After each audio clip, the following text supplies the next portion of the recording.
അല്ല മൊത്തത്തിൽ നമ്മളൊക്കെ സ്ത്രീകൾക്ക് ആവശ്യമുള്ള ഒരു കാര്യമാണ്. ഇപ്പോൾ എൻ്റെ ലൈഫിൽ പറയുമ്പോൾ നമ്മൾ പലപ്പോഴും സ്കൂള് പിന്നെ തിരക്കുകൾ ഇതുപോലുള്ള പ്രോഗ്രാംസുകളൊക്കെ ചെയ്യുമ്പോൾ ഭാര്യ വീട്ടിലിരിക്കണം.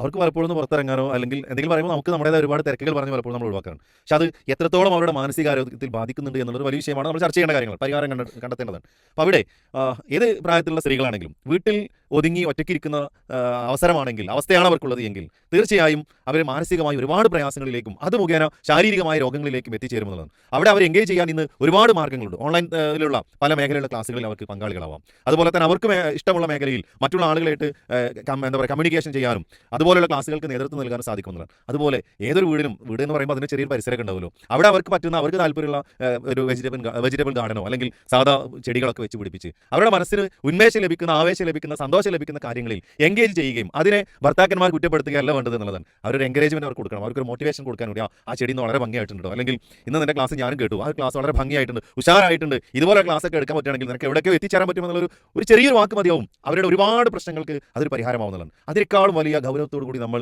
ചർച്ച ചെയ്യേണ്ട ഒരു കാര്യത്തിലേക്കാണ് സർ അവസാനമായി പറഞ്ഞു വെച്ചത് എന്നുള്ളതാണ്. അഥവാ നമ്മുടെ നാടുകളിൽ പല മേഖലയിലുള്ള ഹോസ്പിറ്റലുകൾ വർദ്ധിച്ചു വരികയാണ്. ഡയാലിസിസ് സെന്ററുകൾ അതിലൊരു ഡയാലിസിസ് സെന്ററുകൾ ആവശ്യമാണ്, വേണം. പക്ഷേ എന്തുകൊണ്ട് ഡയബറ്റിക് പേഷ്യൻസ് ഇത്രയധികം കൂടുന്നു എന്ന് നോക്കുമ്പോൾ അവിടെ നമ്മുടെ മാനസികാരോഗ്യത്തിന് വലിയ പങ്കുണ്ട് എന്നത് ഒരു സൈക്കോളജിസ്റ്റിന്റെ, ഒരു മനഃശാസ്ത്ര വിദഗ്ധന്റെ അഭിപ്രായമായിട്ട് കണക്കിലെടുത്ത് നമ്മളൊക്കെ എല്ലാവരും നന്നാക്കാൻ ഒരുപക്ഷെ നമുക്ക് സാധിച്ചിട്ടില്ലെങ്കിലും നമ്മളും നമ്മുടെ പരിസരത്തുള്ള നമ്മുടെ കീഴിലുള്ള ആളുകളിലേക്കെങ്കിലും നല്ലൊരു മാനസികാരോഗ്യം കൊടുക്കാൻ നമുക്ക് എന്തുകൊണ്ട് പരിശ്രമിച്ചുകൂടാ? ആ ഒരു ചോദ്യത്തോട് കൂടിയിട്ടാണ് ഞാൻ ഇവിടെ അവസാനിപ്പിക്കുന്നത്.